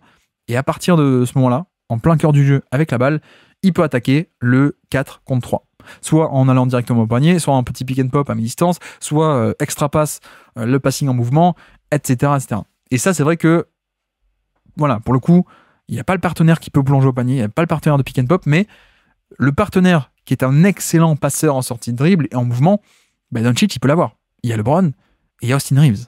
Donc ça, c'est vrai que ça pourrait être exploité encore plus. Mais bon, bref, restons un peu sur l'image globale, on va dire, j'espère vraiment que au final, les Lakers vont arriver à générer de l'attaque un peu différemment. Et même pas que générer, en fait, je parle même pas de la globalité des possessions, mais juste initier l'attaque différemment. Initier le décalage différemment, parce que l'aspect, on y va tout droit, on y va en pick and roll, on y va frontalement, on y va directement, ça marche pas trop. Il n'y a pas les outils de leur côté, il y a les outils défensifs, alors que si on arrivait à créer un peu le décalage différemment, avec des splits, poste haut ou poste bas, avec des sorties d'écran, comme ça se fait aussi, et pour Doncic et pour LeBron James, comme ça tu les mets en mouvement. Pourquoi pas des zoom action aussi. Zoom action, c'est, vous savez, les fameuses actions à 3, c'est un mec qui prend et un écran et un jeu de main à main aussi, d'affilée, un écran et un jeu de main à main, donc tu arrives lancé, tu arrives avec déjà un petit décalage. Bref, ça c'est un peu des actions qui en effet sont atypiques et que Doncic ou LeBron ne font pas tout le temps. C'est pas leur jeu, c'est plutôt des porteurs de balles traditionnels, mais là je pense qu'il faut faire ça. Je pense qu'il faut essayer d'initier l'attaque et de créer ce premier décalage différemment. Et oui, une fois que c'est fait, et si tu as ce bon spacing, en fait c'est juste une question d'extra pass. Et pour le coup, les connecteurs ils les ont. Autant Finney-Smith et Hachimura, c'est pas des pick and pop géniaux. Autant s'il y a déjà un décalage et que tu leur donnes la balle, ils peuvent attaquer un close-out, ils peuvent faire l'extra pass ensuite en sortie de pick and roll après avoir fixé un deuxième défenseur, etc., etc. Et pareil pour Austin Reeves, évidemment, qui est un des meilleurs connecteurs de NBA. Pareil pour LeBron, pareil pour Doncic, évidemment. Quand tu es le meilleur passeur de NBA, tu l'es aussi en off-ball, en connecting. Donc ouais, je essayer de garder et d'orienter, comment dire, plutôt de mettre Doncic, LeBron ou Austin Reeves sur des 1 contre 1, sur des drives, mais plus en fin de possession et en secondary action, plus que à la base de la création du premier décalage. Moi, ce sera un peu le pari que je tenterai de faire. Alors, plus facile à dire qu'à faire, hein, mais voilà. Pour l'instant, la manière de faire ne crée pas assez de décalage. Donc faut changer. Faut tenter autre chose. Après, autre ajustement possible aussi, hein, je le répète année après année avec Luka Doncic, et je crois que j'en ai déjà parlé dans les previews, mais tiens, d'ailleurs j'ai oublié d'en parler ça, mais bref, notamment hein, tout ce qui est le mettre Doncic au niveau du high post, le poste haut, donc les fameux splits que j'ai décrits, ça permettait aussi une autre chose, c'est que ça permettait de le faire attaquer en 1 contre 1. Notamment, tu donnes la balle au poste haut et t'as LeBron et Austin Reeves qui faisaient un écran ou un truc comme ça de l'autre côté. Il y avait aussi la possibilité, en fait, de juste, Doncic, tu gardes la balle et tu l'attaques, un peu par surprise ou pas d'ailleurs, tu attaques McDaniels en 1 contre 1. Et tu le fais démarrer de beaucoup plus proche du panier, et pas loin à 3 points, mais en tête de raquette. Donc, il y a besoin de faire 2 dribbles pour aller sur son spot en flotteur ou en lay-up, ok. Plus, la raquette est libérée parce que la formation en high post split, voilà, le panier, il n'y a personne dessous. Et surtout, il y a un aspect de puissance de Doncic qu'il a largement sur McDaniels, hein, qu'on a vu d'ailleurs beaucoup l'an passé sur la série de playoffs. On avait parlé beaucoup, ce premier rideau où McDaniels, c'est génial sur plein de monde, mais Doncic, c'est le pire fit possible pour lui. Là, c'est vrai que ça permettait, ce split, de retrouver un peu ces configurations où il attaque isolation de plus proche et le 1 contre 1. Et je pense vraiment que Redick et les Lakers devraient insister là-dessus, à mon avis, parce que, voilà, on l'a bien détaillé, peut-être sans doute même un peu trop, je m'excuse. Mais le pick and roll, le jeu à 2, finalement, ne crée pas autant que ce qu'on voudrait, donc je pense que là, s'en résoudre à attaquer en 1 contre 1 serait pour moi la meilleure solution, parce que c'est un tel mismatch, c'est un tel avantage pour les Lakers, Doncic, même face à celui qui est son match-up direct de base, McDaniels. Donc, pourquoi pas le faire attaquer comme ça? En fait, il n'y a même pas besoin d'un écran, hein. Et ça, c'est un peu la marque des méga stars, hein. C'est pas tout le monde qui peut faire ça, mais SGA peut faire ça, Jokic peut faire ça, Doncic peut faire ça, fut un temps, LeBron dans son prime pouvait faire ça. Voilà, t'avais même pas besoin d'un écran pour créer un décalage, juste le mec peut attaquer directement, quoi. Et donc Luka Doncic peut faire ça, isolation depuis le périmètre, depuis le poste haut, et donc j'en venais aussi à ce point-là, le poste bas. Voilà, moi c'est là-dessus où j'insiste depuis des années avec Dallas, notamment époque Dallas, mais même là, en preview, j'en ai parlé de cette série, le post-up, parce que c'est une manière de créer des décalages qui en fait est différente. Et tu te prends pas des prises à 2 loin du panier où on l'a expliqué, mais les options sont peut-être pas assez fortes pour punir cette prise à 2. Ou alors ça se fait loin du panier et les Wolves sont géniaux pour le quadrillage de terrain, les mecs qui courent partout, voilà, courir l'espace horizontalement, on va dire. Donc voilà, finalement les passes sont peut-être un peu mieux couvertes. Ça aussi j'ai pas dit, mais il y a une action un peu typique avec Vanderbilt où il plonge au panier, mais comme il n'est pas autant respecté, l'aide côté faible n'a pas besoin d'aller très loin. Je crois que c'est Alexander Walker qui a pas besoin de dézoner très loin de son shooter, il a pas besoin de venir absolument dans la raquette pour couvrir le rôle de Vanderbilt. Et donc, qu'est-ce qui se passe? D'habitude, le rôle du poseur d'écran permet d'attirer cette prise à 2, d'attirer cette aide depuis le côté faible et donc de libérer le passing de Luka Doncic vers le corner opposé. Et sur l'action en question dont je parle, vu que la menace de rôle de plonger au panier de Vanderbilt n'est pas si grande que ça, Nickel Alexander Walker ne dézone pas tant que ça, il peut rester relativement proche du shooter et donc intercepter la passe, la skip pass qui est faite vers le corner opposé, parce que justement le corner opposé est pas si ouvert que ça. Mais c'est ce que je dis en fait, c'est que au final le post-up, la balle démarre beaucoup plus proche du panier, donc tu es un peu plus au cœur du jeu, contrairement donc à ces pick and roll où tu démarres de plus loin, et il peut le faire, hein, c'est le maestro pour cette passe, mais comme dit, la défense peut être un peu plus moins proactive, plein centre et sur le roll, et donc plus protéger l'extérieur. Alors que, donc, si tu le places Doncic au cœur du jeu, soit déjà tu peux attaquer en 1 contre 1 et scorer beaucoup plus facilement, hein. C'est à mon avis un des meilleurs scoreurs de post-up de NBA, Luka Doncic, avec la puissance, le toucher de balle, les lancers francs également. Soit tu scores en 1 contre 1, soit sinon, si des prises à 2 et des aides se déclenchent, certes, déjà ça crée un décalage, mais surtout, elle se déclenche, tu es au cœur du jeu. Donc, la distribution peut être un peu plus facile. Donc, clairement, pour moi, ce serait peut-être un peu ça l'accent à mettre, au-delà de, on l'a dit, initier l'attaque différemment dans ce spacing, animer ce spacing différemment pas que pick and roll plein centre ou depuis très loin, mais les cuts, les splits, poste haut, poste bas, les sorties écran, etc. Je rajoute les 1 contre 1, du vrai 1 contre 1 de Doncic qui va attaquer depuis plus proche, ou même sans écran, depuis très loin, mais sans écran. Donc créer des décalages un peu de cette manière, attirer des aides de cette manière, ou alors le poste bas, qui est à mon sens toujours un peu largement sous-utilisé. J'espère que ça le sera beaucoup plus pour le match 5 et 6 et 7 s'il y en a. Donc voilà pour les ajustements possibles à mon avis. Et c'est vrai que bon, j'ai pas trop parlé non plus de Reeves et de LeBron pour l'instant. Tout de même, je voulais essayer on va en dire 2 mots. C'est vrai que eux sont quand même beaucoup plus pénalisés par une défense en switch all. Malheureusement, LeBron, on sent qu'il a un peu 40 ans pour le coup. Donc, il y a toujours par-ci par-là une action par match ou 2, ou même plus parfois, où on a un LeBron qui a un switch, qui peut le punir avec il place un premier pas, ou alors il va jusqu'au panier, etc. Mais c'est vrai que ça se fait de plus en plus rarement. Malheureusement, c'est un peu, c'est dommage, hein, c'est la fuite du temps. On va tous mourir, malheureusement. Voilà, je vous égaye votre journée, mais non, mais il est vieux, LeBron. On le voit, on le sent. Ça fait déjà 2 saisons qu'on le sentait contre Denver, où le vrai LeBron aurait dû punir les schémas de Denver défensivement. Il a pas pu parce qu'il avait pas le volume. Là, je trouve que c'est un peu pareil au niveau des switches. Et puis Reeves aussi. Reeves, c'est pas un score aussi implacable de switch. Donc, il y a ce truc ils sont plus en difficulté sur des switches. Et puis même, en fait, les Wolves font du drop parfois, même assez fréquemment, ils font du drop face à eux. Donc en fait, littéralement, Gobert ou Nasrid vont rester très bas par rapport au niveau de l'écran, un peu en contrôle, rester proche du panier. Et donc la création de décalage, elle n'est pas là. Parce que si tu restes un peu en drop et que tu ne fais pas une création de KO en mode je monte haut, je crée des prises à 2, mais derrière, il faut les protéger. Il y a un peu ce truc, on craint pas leur scoring. On craint pas trop leur scoring, donc eux se prennent non pas des prises à 2, des edges, mais plutôt des couvertures plus traditionnelles. Et qu'ils sont pas trop capables de les punir pour l'instant, mais là encore, je pense que ça pousse sans doute Redick à réfléchir à comment les utiliser autrement. Ce qui a été fait notamment, c'est LeBron sur beaucoup de sorties d'écran, qui a été très bien. Il part depuis le corner, il remonte, il a un tir, ou alors il peut aller au panier, on en a déjà parlé, ou ce genre de choses. Les post-ups de LeBron, j'aimerais bien voir ça beaucoup plus. Le pick and roll entre les deux, Reeves et LeBron aussi a été utilisé avec plus ou moins de succès.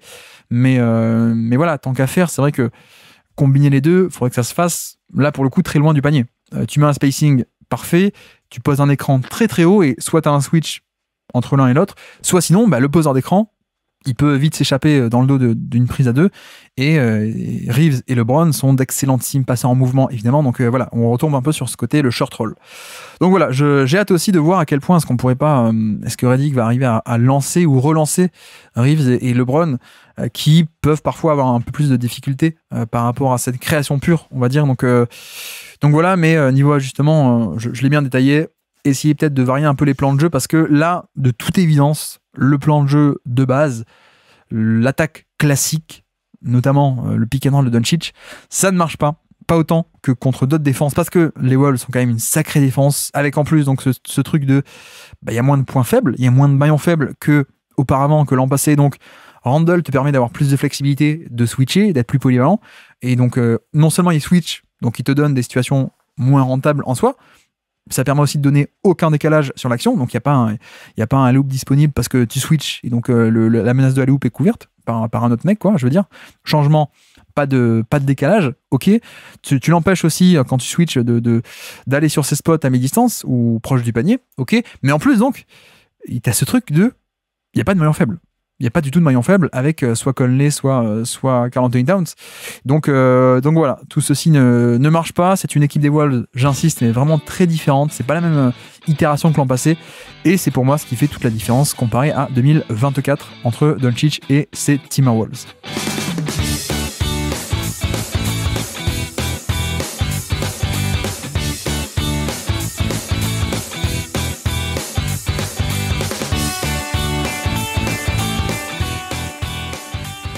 Et donc, passons désormais à l'attaque des Timberwolves contre la défense des Los Angeles Lakers. Bon, là-dessus, c'est vrai que les Wolves s'en tirent quand même beaucoup mieux que les Lakers en termes de production offensive. Ce qu'il faut préciser, évidemment, d'entrée de jeu, vous le savez sans doute, mais c'est que les Lakers sont en switch all. en termes de défense. Donc ils sont en switch all, on change sur tous les écrans. L'idée et l'avantage de ces switch all, c'est quoi? C'est que sur les écrans, on ne concède aucun décalage. On fait pas des prises à deux agressives et donc risquées, où on peut se faire punir derrière. On fait pas des drops où il y a de l'espace en sortie de l'écran pour prendre un pick and roll, pour prendre un pull-up à 3 points, à 2 points, ou alors pour prendre de l'espace, gagner du momentum et aller en drive, etc., etc. Non, pas d'écran. Pardon, changer sur les écrans, ça veut dire aucun décalage. Donc, c'est idéal. Sauf que le problème, c'est que cette équipe des Lakers possède des maillons faibles. Donc, forcément, je pense notamment directement, et vous aussi, à Austin Reeves et Luka Doncic principalement. Voilà, quand tu fais des switches à tout va et que tu vas te retrouver avec des mecs comme ça qui vont être sur des meilleurs attaquants, ça va être des mismatchs. Donc, il faut les protéger. Mais surtout, ça reste, même si tu arrives à les protéger ou même si tu tentes de les protéger, ça reste un Austin Reeves qui va se retrouver sur Randle ou un Luka Doncic qui va se retrouver sur Anthony Edwards. Donc, il y a ce truc un peu imparfait de forcément tu vas créer des mismatchs toi-même. Hein. Donc, l'avantage, c'est que pas de décalage nulle part. Donc, la création de jeu, on peut dire qu'elle peut être plus compliquée, mais tu offres tout de même ces mismatchs pour se faire. Voilà, c'est le choix tactique. En l'occurrence, ce qu'a fait Minnesota dès le match 1, et surtout le match 1, c'est un peu réciter leur gamme en termes de ce qu'on peut appeler des pré-actions. C'est-à-dire que l'action finale, le but de la possession, c'est par exemple d'installer Randle au poste bas. Mais sauf que avant ça, on fait une pré-action où en fait, typiquement, on fait un écran par-ci, un écran par-là. Hein. Ça n'a l'air de rien en soi quand on regarde la possession, mais c'est scripté. Et tout ça pourquoi? Pour que après tel ou tel écran, hop, Reeves, tu switches sur un tel, ensuite sur un tel, il te fait switcher sur un tel, et on se retrouve à la fin avec Austin Reeves qui doit défendre le poste bas avec Randle. Et à partir de là, oui, tu peux dire, oui, non, mais vous inquiétez pas, on va aider. On apporte une prise à deux. Oui, tu l'apportes si tu veux, mais sauf que du coup, Randle, il peut passer. 2 sur le ballon et 2 sur le post-up. Randle fait une extra passe, et puis tu as un 3 points à 1 ou 2 extra passes près, et voilà. Donc il y a une création de jeu qui est quand même assez intéressante de ce point de vue-là. Et là encore, on a parlé de à quel point Randle apporte de la flexibilité défensive de par son profil de beaucoup plus orienté switch que Towns. Faut dire aussi que c'est une série pour lui.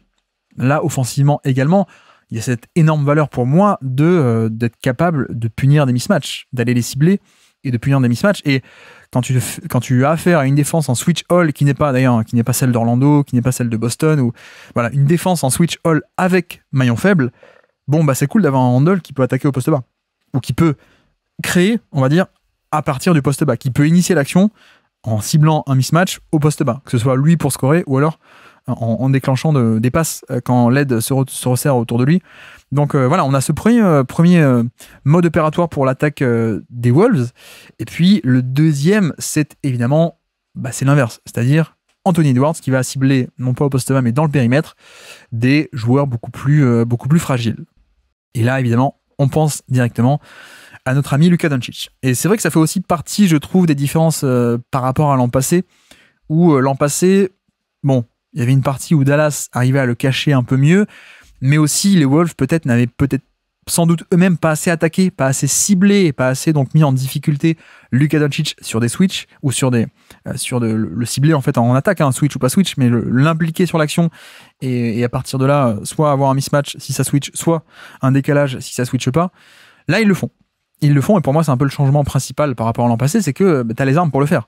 Je parlais de Randle cible au poste bas, mais en fait, il cible également au poste haut et dans le périmètre. Il peut aller cibler des mecs comme ça en isolation. Et je trouve qu'il le fait peut-être un peu mieux que Towns, en un sens, avec sans doute aussi moins de déchets. Puisque là où Towns avait parfois un passing un peu fantasque et il peut faire des belles passes, mais avec des lectures parfois ça peut être un peu trop fantasque, vous avez compris, en termes de déchets ou de prise de risque. C'est un peu plus académique, on va dire, chez Randle, mais quand même, voilà, moi c'était un peu la même chose au Knicks, où il était un créateur secondaire via ses mismatchs, via le poste bas, via le poste haut, via l'isolation. Même on répète depuis 2 ans sur le Basket Lab, moi j'adore Randle sur ses mismatchs, mais quand il shoot pas. Presque limite, j'ai pas envie qu'il shoot, juste attends que la prise 2 elle vienne et tu fais le passing, et son passing est de très bon niveau, donc voilà, il y a cette option. Et donc oui, pardon, le disais-je, Edwards, clairement il y a un plan de jeu où on va cibler le plus possible Luka Doncic, ce qu'on ne faisait pas autant l'an passé en finale de conf. Là on le fait, donc forcément c'est vrai que ça aide beaucoup. ça aide beaucoup parce que tu as un premier rideau qui est fragile, donc forcément la défense des Lakers, ils le savent, hein. C'est pas en switch et on te laisse en 1 contre 1 total et tu te débrouilles. Non, évidemment, ça fait partie du plan de jeu de switcher pour aucun décalage et ensuite on va te protéger, donc c'est pas des 1 contre 1, c'est des 1 contre 2, 1 contre 3, 1 contre 4 parfois, mais sauf que l'organisation du terrain, elle est plutôt pas mal. Donc, premièrement, Edwards est quand même très bon pour battre ces 1 contre 1 ou ces 1 contre 3 avec des pull-ups ou avec des drives, aller malgré tout passer outre les obstacles, aller au panier ou alors mettre ses pull-ups. Et puis surtout, je trouve que le passing aussi est quand même plutôt pas mal. Alors ça dépend des matchs, mais on a un aspect où quand ça se resserre autour de Edwards, on a un aspect où passing, extra passe, et puis l'ouverture est quelque part. Et d'ailleurs, j'en profite aussi pour dire que c'est là-dessus où je trouve que le connecting, la capacité d'un DiVincenzo, je trouve, est extrêmement précieuse.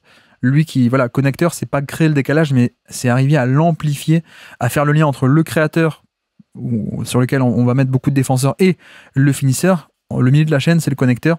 DiVincenzo est absolument fantastique, je trouve, là-dessus, mais pas que lui, hein, mais voilà, on a aussi des bigs qui savent le faire, que ce soit Gobert peut faire un peu cette extra passe, mais Nasrid aussi, Randle, évidemment.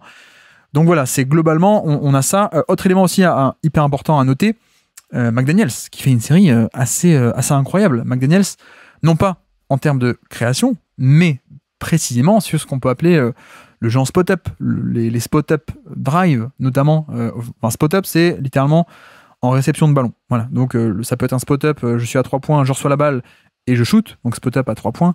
Ou alors spot-up drive, j'ai la balle je reçois la balle, réception de passe, et j'attaque en drive. Mais donc, j'attaque avec déjà un petit décalage. J'ai pas le défenseur qui est en plein sur moi, c'est pas de la création où la défense est dans un état stable et il faut tout casser tout ça. Non. Il attaque en sortie de dribble avec déjà un petit décalage. Et vous l'avez noté, mais le match 1 a été fantastique. Je crois que c'est le match 3 ou 4, je sais plus, où il est aussi incroyable en termes de scoring là-dessus par rapport à ça. Donc voilà, grande série de DiVincenzo en connecteur, grande série de McDaniels. Donc vous voyez que ça fait quand même plein d'éléments pour nous dire Edwards attire l'attention à lui. Il va chercher un mismatch et ensuite il attire l'attention. Et autour, on a quand même les mecs pour punir, en fait. Une fois que la défense se resserre autour de Edwards, on a quand même les mecs pour punir. McDaniels, DiVincenzo et d'autres. Hein. Pour le coup, Nasrid aussi a fait un très bon match 1, notamment en termes de shoot, par exemple, etc. Mais attendez, je vais quand même regarder à 3 points. On peut se faire le point rapidement à 3 points. Voilà.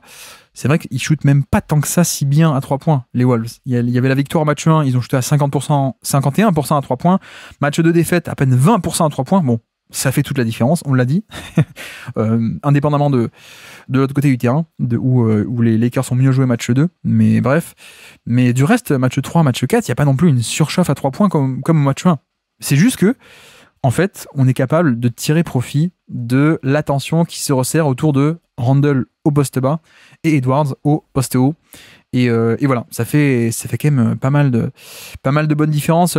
À noter aussi une bonne capacité à aller chercher des lancers francs sur cette série, je trouve, des Wolves, sur ces drives, notamment quand il y a déjà un petit décalage, ça peut attaquer, ça va chercher ces lancers francs, donc ça, c'est bien aussi. Mais je trouve que pour le coup, la défense off-ball des Lakers, c'est pas si bonne que ça. Notamment le match 4, ça m'a un peu choqué. À quel point, j'ai marqué sur ma feuille, mais où sont les stunts? Où sont les stunts?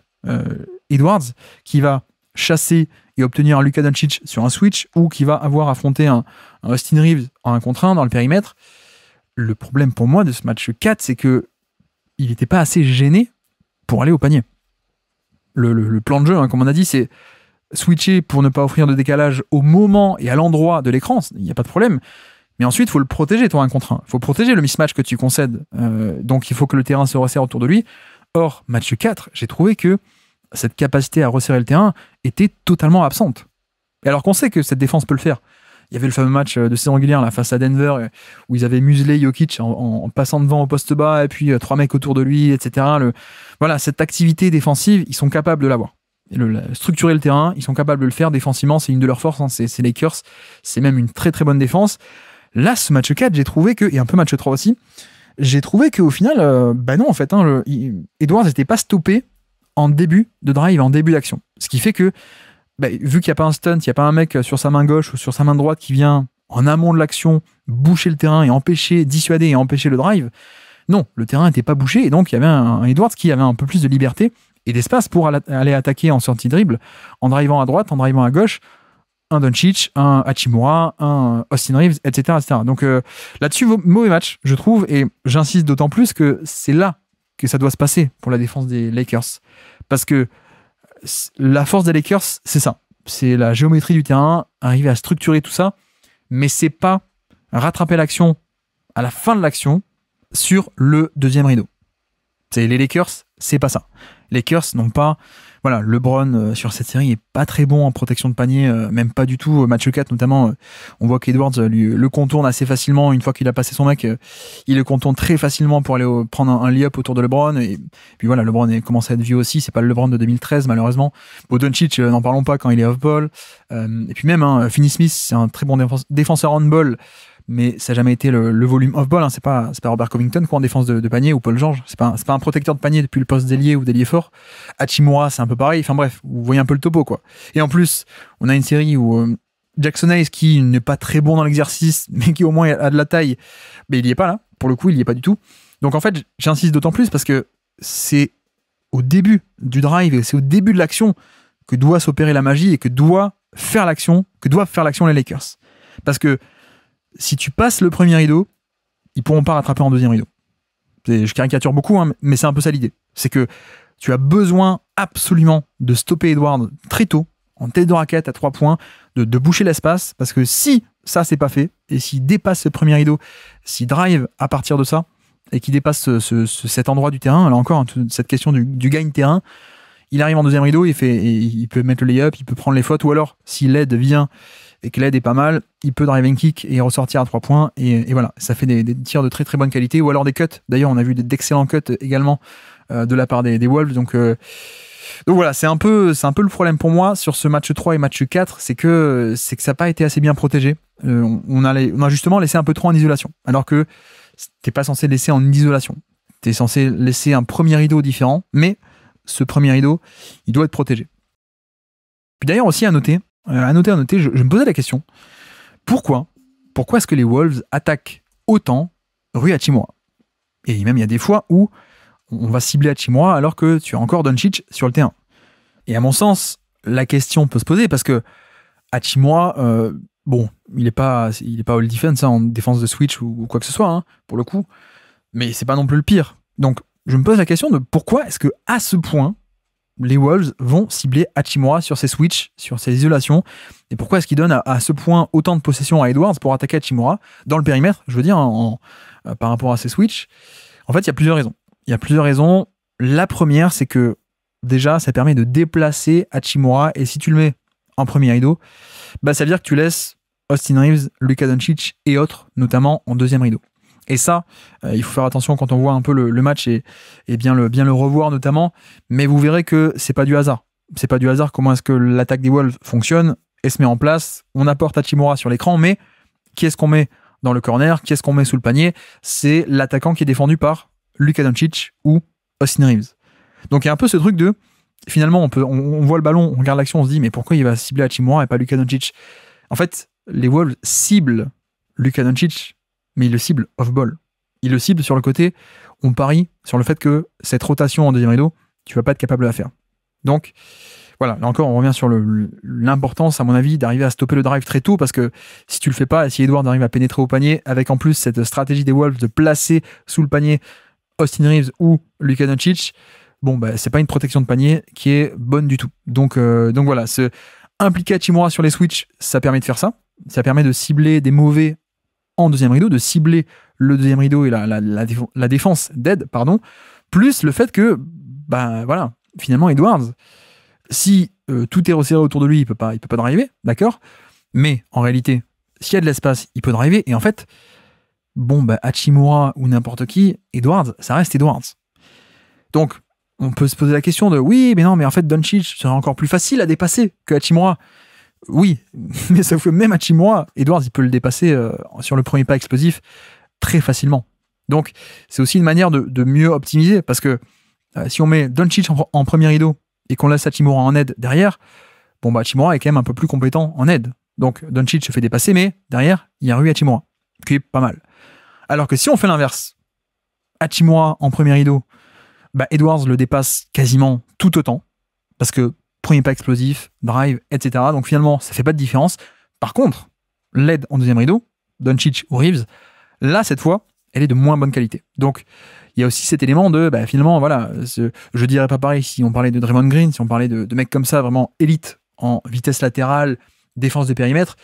Mais au final, à Hachimura, il y a peut-être ce truc aussi de se dire, bon, de toute façon, ok, c'est moins pire, mais Edwards peut tout de même le dépasser quasiment à volonté. Donc voilà, et puis il y a aussi une troisième raison cachée, à mon avis, c'est le fait que Hachimura est un peu la clé de voûte de tout ça. Il y en a deux, hein. Il y a Finney Smith et Hachimura, qui sont la clé de voûte pour l'instant de la série. On en a parlé déjà, mais par rapport au spacing des Lakers, par rapport à l'attaque des Lakers, ce sont des éléments incroyablement précieux parce que Jackson Hayes, pas de shoot, Vanderbilt, pas de shoot, Gabe Vincent, il y a un shoot mais il est tout petit, donc ce serait des line-up très petits.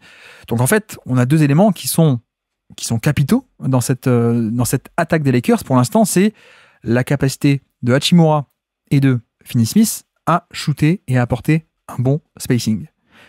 Et donc, bon, d'un côté, Finney Smith, très bon défenseur en premier rideau, donc tu vas pas l'attaquer lui frontalement, si tu peux, t'essaies de que Edwards attaque quelqu'un d'autre, mais en ciblant à ce point et aussi souvent un Rui Hachimura, en fait, je pense que les Wolves font un peu le pari aussi de se dire, si on arrive à le mettre en problème de faute, les Lakers sont quand même dans la panade. Hein. Parce que si on répète 3 fois, 4 fois, 5 fois, 10 fois, 15 fois, 20 fois dans le match Hachimura face à Anthony Edwards, plus on le fait, plus on réitère cette configuration, plus il y a de chances que Edwards provoque des fautes de Hachimura, et donc plus on a de chances que Hachimura, en problème de faute, ne puisse plus autant jouer. Et là encore, on a vu à quel point Redick compte sur lui. Il a joué l'intégralité de la deuxième mi-temps du match 4. Donc je pense qu'il y a aussi cet objectif, hein, au-delà de mettre Luka Doncic en deuxième rideau, au-delà du fait de cibler un deuxième rideau pas de bonne qualité, au-delà du fait que même Hachimura en premier rideau, on peut le dépasser facilement. Je pense qu'il y a aussi cette stratégie de dire, tiens, pour l'instant, c'est pas encore arrivé, mais plus on le répète encore et encore et encore, plus on a de chances que Hachimura se retrouve en problème de faute. Et si on a Hachimura, je sais pas moi, qui a 4 ou 5 fautes en début de troisième quart-temps, par exemple, les Lakers, avec leur spacing, ils pourront plus le faire, leur spacing. Si t'es obligé de faire jouer Vanderbilt, si t'es obligé de faire jouer Jackson Hayes, l'attaque, elle va souffrir. Donc c'est, voilà, encore une fois, cette idée de vase communicant à chaque fois entre l'attaque et la défense, entre les line-up. Je pense que si les Wolves ciblent Hachimura, paradoxalement, c'est pour tenter, via les problèmes de faute, d'affaiblir l'attaque des Lakers. Donc, voilà comment est-ce que moi j'explique ça. À part ça, c'est vrai que l'attaque vient quand même beaucoup de Randle et de Edwards, pour une raison qui est aussi très simple, hein, pour le coup, c'est que, voilà, on l'a dit, les Lakers, ça switch partout. Donc, notamment, il y a un domaine où les Wolves ne peuvent pas dérouler une source d'attaque qui n'est pas importante, mais qui est régulière d'habitude, c'est le pick and roll Mike Conley et Rudy Gobert. Et en effet, on voit que Mike Conley, dès qu'il essaie de faire un pick and roll avec Rudy Gobert, dès qu'il est en porteur de balle, ça switch et puis il n'y a pas de décalage, quoi. Et Mike Conley a 38 ou 39 ans, je sais pas quel âge il a, peut-être 37, hein, excuse-moi Mike. Mais voilà, Mike Conley peut pas punir un switch et Rudy Gobert non plus. Donc, on a cet aspect où, voilà, ça c'est une force de ce switch all, c'est que tu annihiles totalement ce pick and roll, qui est pas 80% de l'attaque, mais qui est une source d'attaque importante. Donc c'est vrai que c'est pas la série pour qu'on ait un Mike Conley en créateur.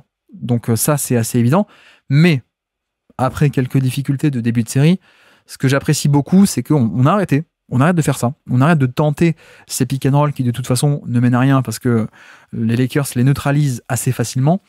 Par contre, on utilise Mike Conley dans ce rôle de connecteur. C'est-à-dire, une fois qu'on donne la balle à Edwards, on lui fait obtenir un switch. On donne la balle à Randle, on le fait obtenir un switch. Qui est-ce qu'on met à une passe près de l'action? C'est Mike Conley. Parce que ces Wolves, ils ont quand même un peu parfois des problèmes de spacing. Donc, tu peux te dire, voilà, c'est pour ça que Redick et les Lakers feraient d'autant mieux, de cibler beaucoup plus Mike Conley, parce que pour l'instant, il le laisse un peu vivre et survivre dans cette série, et donc faire des dégâts de l'autre côté du terrain en attaque. Mais bref, alors que si tu le punissais encore et encore, il pourrait pas jouer. Mais oui, j'aime beaucoup ce rôle qu'on a vu match 3, match 4 de ne sois pas créateur, sois juste connecteur. Donc sois juste le mec qui est en milieu de chaîne. Et donc, très concrètement, quand tu as Edwards qui est en isolation, par exemple, face à un switch, et que le défenseur de Mike Conley qui est sur l'aile, il va venir aider sur le 1 contre 1 de Edwards, Edwards ressort vite, et Mike Conley, soit il prend le shoot, un des seuls bons shooters de l'équipe des Wolves, hein, pour le coup, soit sinon, il peut attaquer en sortie de dribble. Et avec un mini cran de décalage, Edwards fait la passe, il peut attaquer, ressortir, driving kick. Et donc, ça permet aussi d'exploiter un peu le passing de Mike Conley, mais sans l'obstacle de si c'est toi qui initie l'action en pick and roll, on va switcher sur toi et donc il n'y aura pas de décalage. Alors que là, en tant que connecteur, en tant que mec qui apporte un tissu liant, mais à qui on offre déjà une situation avec déjà un cran d'avance, déjà un décalage, on peut retrouver son apport de jeu en sortie de dribble, de passing, etc., etc. Donc voilà, Mike Conley, j'aime aussi beaucoup sur cette série, en plus de DiVincenzo qu'on a déjà cité, en plus de Naz Reid, etc., etc. Donc voilà. Et puis juste, on va finir un peu là-dessus. On n'a peut-être pas besoin de développer autant que pour les Lakers, parce que là, c'est assez limpide, et en plus, eux, ils y arrivent à faire des choses. Mais non, qu'est-ce qui est notable, mine de rien, c'est que sur ce match, cette série, les Wolves vont beaucoup, beaucoup, beaucoup au panier. Pour vous dire, match 1, ils gagnent le match, on l'a dit, ils shootent à 50% à 3 points. 51 même, je crois que j'ai dit tout à l'heure. 51% à 3 points. Ça va pas durer tous les matchs, mais c'est un match comme ça où tu as une méga surchauffe, ça te fait gagner le match, c'est parfait.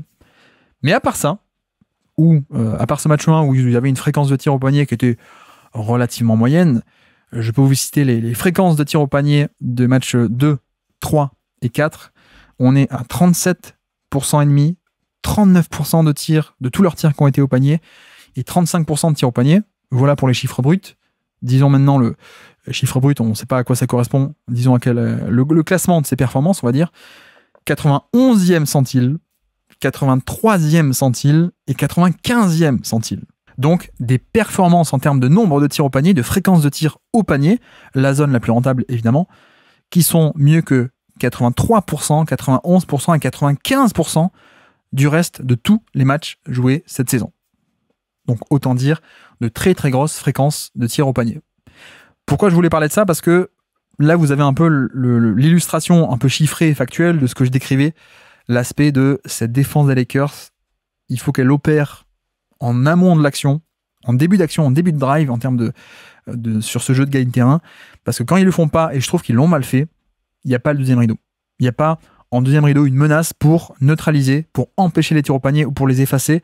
La fréquence de tirs au panier obtenue par les Wolves, on la voit là. On la voit. Ils prennent des tonnes de tirs au panier, les tirs les plus rentables. Plus on a dit, on rajoute aussi, il y a 2 ou 3 matchs où ils sont aussi élites en termes de lancers francs obtenus.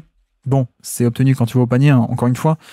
Donc ouais, c'est illustration chiffrée et factuelle de ce qu'on a décrit tactiquement de cette défense des Lakers qui, d'habitude, est géniale off-ball, mais qui fait peut-être pas une si grande série que ça, pour le coup. Et peut-être un peu décevant de ce point de vue-là, mais parce qu'on voit aussi... je l'ai même pas précisé, mais Edwards fait une très très grande série. Edwards, moi je commence un peu à me chauffer de plus en plus sur son profil, on en a parlé beaucoup cette saison, l'acquisition du passing, le drive, etc. Le pull-up en plus cette année qui rentre pas mal, mais quelle série d'Edwards, avec ce slashing qui est très différent, hein. Le plan de jeu face à Jokic qu'on avait vu des Lakers qui était magnifique, c'était resserrer le terrain autour de Jokic quand il voulait avoir la balle au poste bas ou au poste haut. Voilà, ça c'est facile, en tout cas c'est différent de tiens, il y a Edwards qui a la balle et qui va trancher comme dans du beurre depuis le périmètre. Là, le côté resserrer le terrain, il se fait plus difficilement. Donc bref, c'est un peu ce qu'on voit actuellement, c'est que les Lakers n'arrivent pas à stopper les Wolves d'aller au panier. Ça, plus d'autres aspects qui participent à ces tirs au panier. On a parlé tout à l'heure du jeu des possessions. Je vous ai dit que les Lakers avaient très peu de rebonds offensifs eux-mêmes, alors que les Wolves en avaient beaucoup. Ça, c'est clair que ça participe aussi à la présence des Wolves au panier.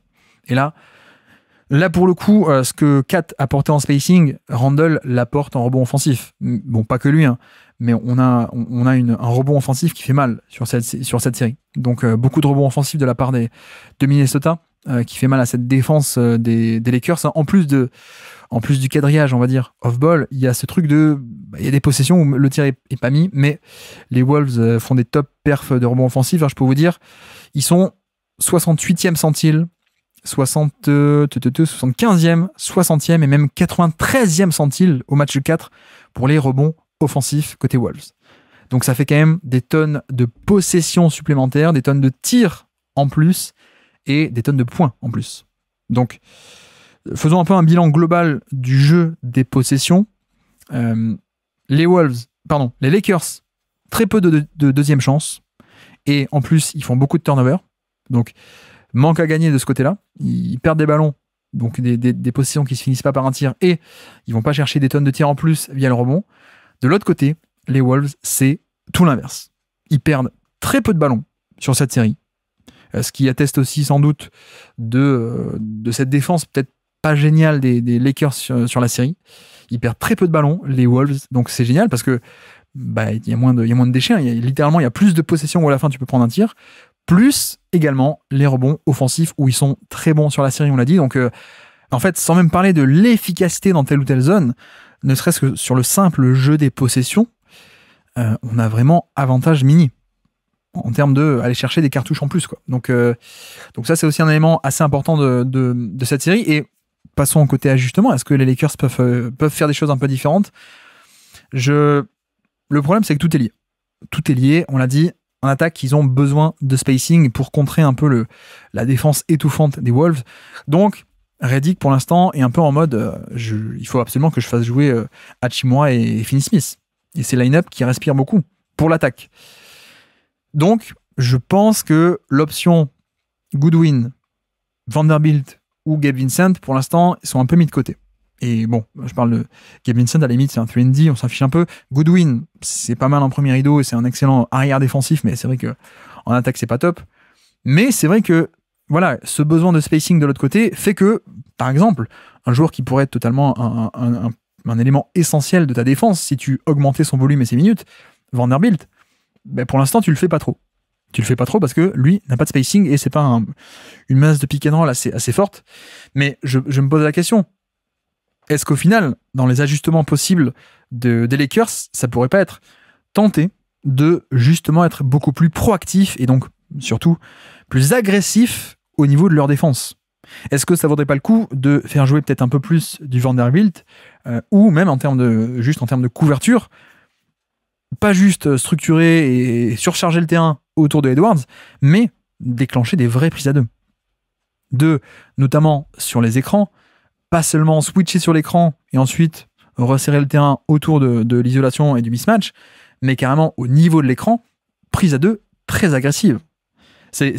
Bon, ça peut être risqué, hein, évidemment. Si tu crées un 2 contre 1 sur le ballon et que Edwards arrive à relâcher la balle au-dessus de cette pression, tu dois gérer ensuite un 3 contre 4. Donc, très risqué. Mais je me demande à quel point il n'y a pas cette option et qu'il ne pourrait pas activer un peu cette option Redick parce que Edwards progresse au passing, Edwards commence à être bon, voire même très bon au passing.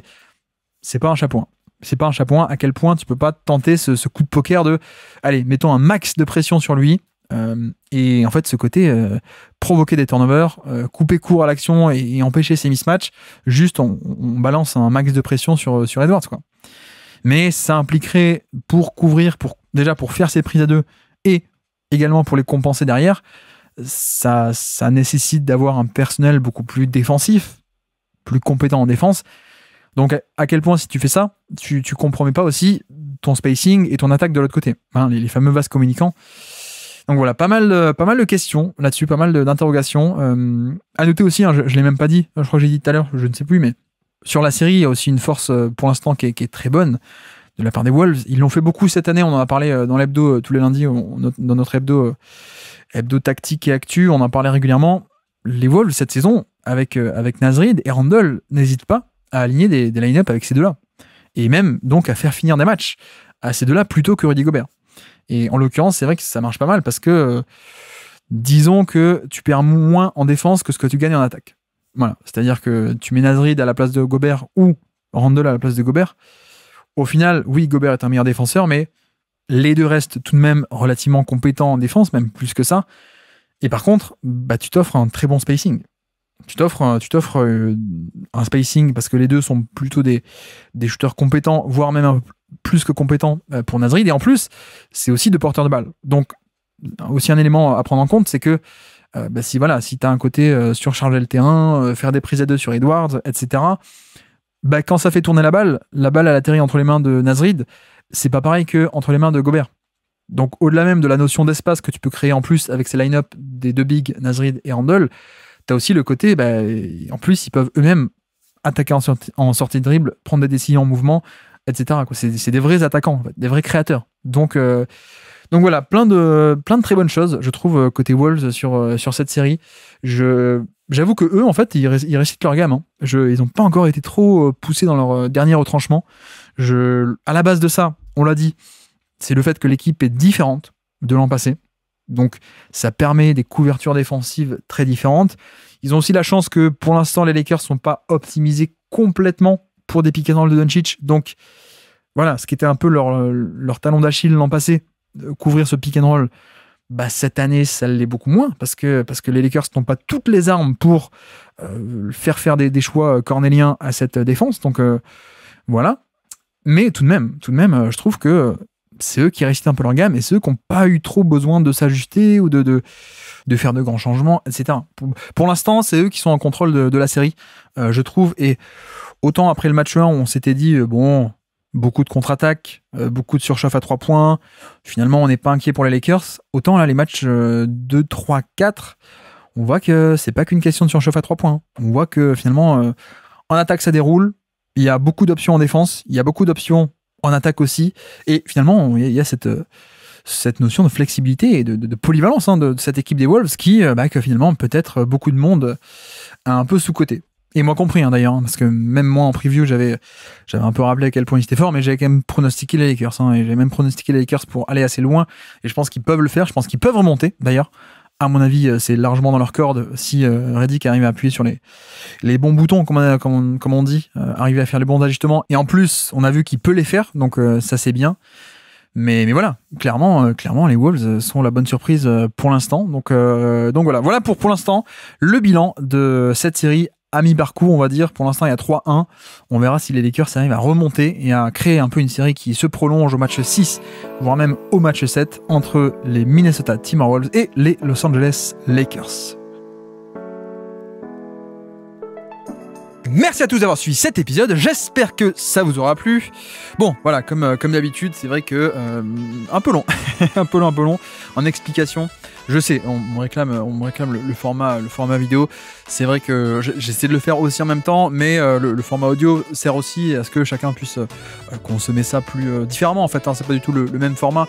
La vidéo, il faut rester devant pendant 10, 20, 30 ou plus minutes, comme moi je peux faire un peu long.